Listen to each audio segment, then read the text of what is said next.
Hello everyone, welcome back to the channel. This is Rihimesama, and today we're going to be doing that video where I describe how to identify a card and stuff like that. So, just to start off with, this is a general rule. This is for people that are starting out. It doesn't go over anything like errors or anything like that. This is just identifying the actual card, what expansion they're from, stuff like that. So it's just going to be some real simple stuff that I've learned along the way that may help a new collector or in person in general identify their cards. So as we know, let's get into it. With each booster pack, with few exceptions such as the Celebrations pack, most packs of Pokemon cards come in a pack of 10. There is one energy, and it comes with a code card usually, as well as a accessory of 10 other cards, or 9 other cards. And usually you get a plain energy depending on like what pack you open. Sometimes you'll get a special one, and that's on a case-by-case basis depending on the pack. But first off, you might be wondering how you tell if it's a good pack from the start. Well, there's a couple ways to do it. So here I've got some code cards. I'm not going to show you the code on it just because you'll have to trust me that it has a code card on the back. It's got a code, and it's also got a QR code. But these are the ones that have been going on for a couple years. This is the new version for Fusion Strike. So I thought we would take a look at it together. So, with this, the old version, you see that you have a green and a white one. I'm talking about the border, not necessarily the writing. That means that there is a rare card, or a rare card, that being a holo of some type, in that pack. This will be the white. The green card means that there's no necessarily designated holo in that pack. And we'll talk about holos a little bit later. But that's just a really basic generic thing. If you're just opening the pack fresh from it and you see the code card, that's a good way to tell what you may be looking at when you open the pack up. For Fusion Strike, you'll notice this. You've got a white border around the card, and you've got a black border. Black border is what you're looking for rares. It's a reverse of what was on here. So, the fully white one, it has cards in it. They may not be the best cards in the world, but the black one, you're guaranteed some type of holo. Okay? So getting that out of the way, we'll just push these off to the side so that we don't risk anybody seeing the codes. Because the codes are one-time use. They're for the online play game. I gave them to Dur. He uploads them on his site. Yada, yada, yada. So, this is what a energy card looks like nowadays. It has a date on it. This is 2020, but they're for the Sword and Shield expansion packs. And they change every so often. So, next up we're going to look at Clara here. She's going to be the card we'll go basic off of. So you've got a couple of types of cards. You have a trainer card, an energy card, and a Pokemon card. Or a card for the actual like Pokemon that you play in your deck. And Clara here is a trainer card. But there are a couple things that you can see on here. So ignoring the shininess of the card for a second, we'll go over that just a little bit later than later. We see that there's like a crown symbol here at the very bottom. Now, it's dependent on what expansion it is, where this is located at. But you do get the date of the card, and then it's either here or it's in a corner on the bottom somewhere. This example, except for the base set, I believe, this example has this crown, an E, the number, and a shape. So, starting from the left, this crown designates that this is part of Chilling Reigns expansion pack for Pokemon TCG player. So every symbol is different for every expansion.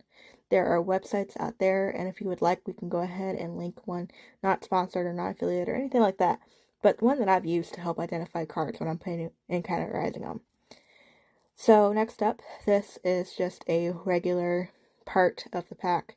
I'm not really sure what this is. I know what it means if, like, for example, you're looking at Hidden Fates, and it's a shiny card, then it's a special exception, and we can take a look at one later.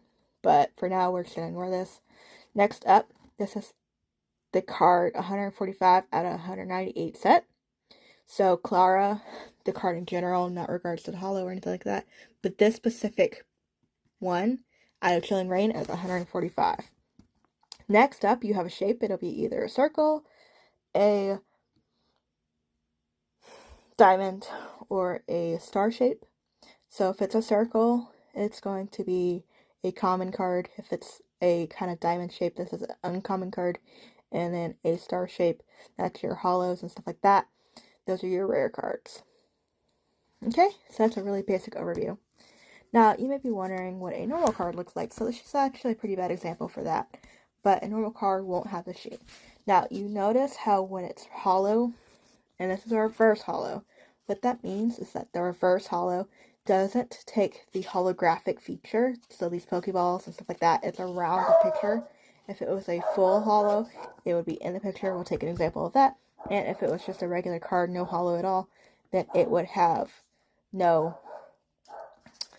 Pokeballs. It would just be straight, like silver or whatever, and a straight card would look like for that deck. But because it's not in the actual frame of the photo on the card, that's what makes it a reverse hollow. Alright, so we'll put her back. And then we'll take a look at some other cards. Ani, you're okay, buddy?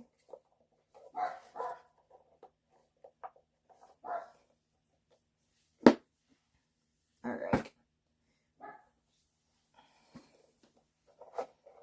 I want to see if I can find you a circle. So, for an example, on this one, this is a Dedenne card that we just pulled out of Vivid Voltage. You can tell that that triangle symbol is for Vivid Voltage, and that's what a circle would look like for a common. Again, ignore that D because I'm not quite sure what that is. But you can see it's it's the 77th card out of the 185 card deck. Okay.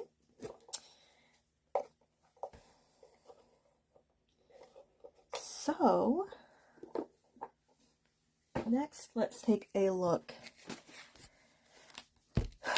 at some hollows. So I've got mine separated out into a couple of different groupings just to be able to tell what cards I have. I've got a huge binder with all the extensions on it. And then I have a binder for hollows, reverse hollows, and the hollows binder has also the other ones. So here you can see it says SQ. The shiny part is only in the picture. But this is what a star would look like. And this is from Rebel Clash. This is Giovanni. You see that hollow. Sometimes a special one, like a cosmic hollow, will be circular, or a shattered ice hollow. It's like this one. And that may be dependent on like trainer packs or stuff like that. Okay. And then, let's see. These are Fusion Strikes that I just pulled. So next up, we're going to talk about more special hollows. So these hollows right here will get you a white card for older generations, or a black border for newer generation code cards. Now up here, we've got, next to the hollow, that should be your basic rare card. You have a V card, a V Max, and you have a secret. But there's still more to go. So as you can see, these V cards, they are hollow, they are full hollow, and they are rares. This V Max is still a hollow, really shiny. This is a secret. So let's look at something that actually tells. So here's a good example. With a full art, you have a couple options for art purposes. You have a regular card, reverse hollow. Then you may have a full art for some trainers or some Pokemon cards, depending. So this is a full art. That means that the whole trainer picture is bigger.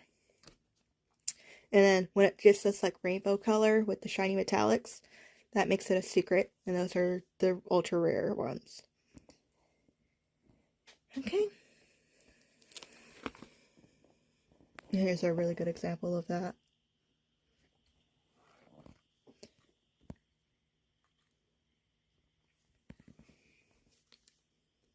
So this is a really good example. This is what I was talking about earlier.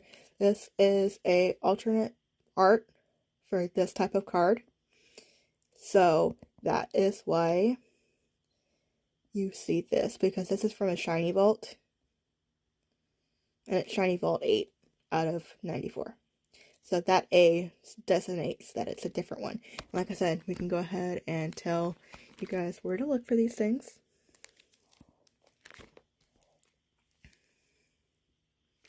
Okay, so next up we have these two cards.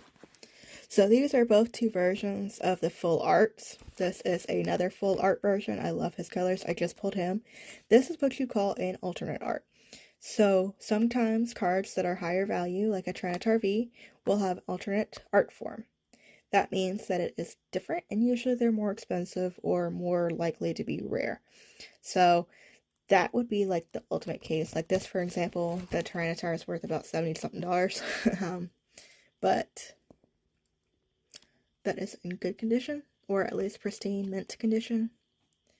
So it's different. Like his actual full form would look different, and his alternate art form would be different.